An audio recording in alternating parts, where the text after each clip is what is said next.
My birth story with Silas was very normal. We went to the hospital, had a normal delivery, just like normal. Your pediatrician comes to check up on him, but he had a very distinct red mask on his face. She said that it definitely seemed strange, but it wasn't something that she had really seen before. But other than that, everything was normal. And so they sent us home.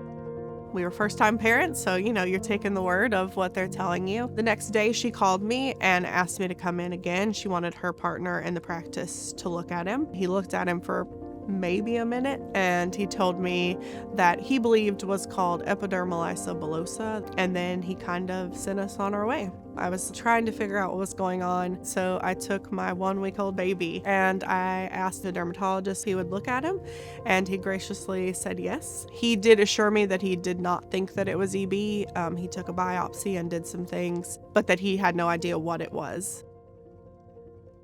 At 4 weeks old, he had his first hospital stay. At this time, his skin was getting redder, more kind of inflamed and infected looking. We were able to rule out some things pretty quickly, but he did have MRSA and he had staph scalded skin. So we kind of went home with just those diagnoses. I would say in his first 1 or 2 years of life, he probably had 15 to 20 hospital stays. So it was kind of this constant cycle of in and out of the hospital, not to really diagnose what was going on with him. He was about 7 months old when we had the official diagnosis that it was Netherton Syndrome.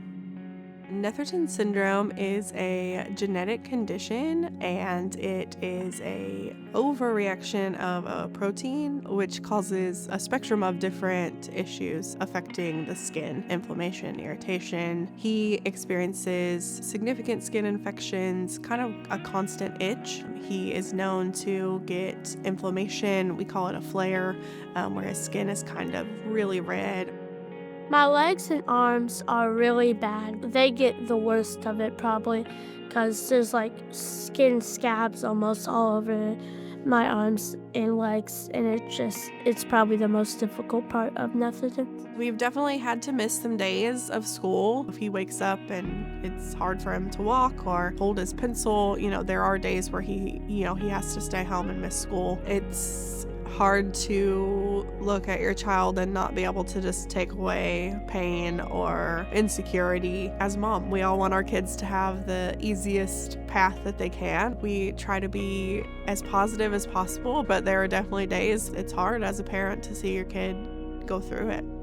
It kind of makes me feel awkward because I don't really know that much about my skin either, so I kind of just roll with it or what they kind of say. So the people having comments about my skin and just like saying, "Oh, do you have a sunburn?" I just try to get back into a good mood because, well, it's better if you're in a good mood than a bad mood. So I feel like once we kind of really accepted that, there is no cure, but let's focus on living the best life that we can, then we took a good turn there. Over the years, Silas has wanted to play football because he doesn't sweat and it's very hard for him to cool off. It had always been a no. We still had to take lots of precautions, but ultimately he was able to play football in fall of 2024. it was really fun. It was hot a lot, but we had a lot of ice. We had a lot of just cooling devices, and I didn't get overheated. I think I did pretty good for my first season.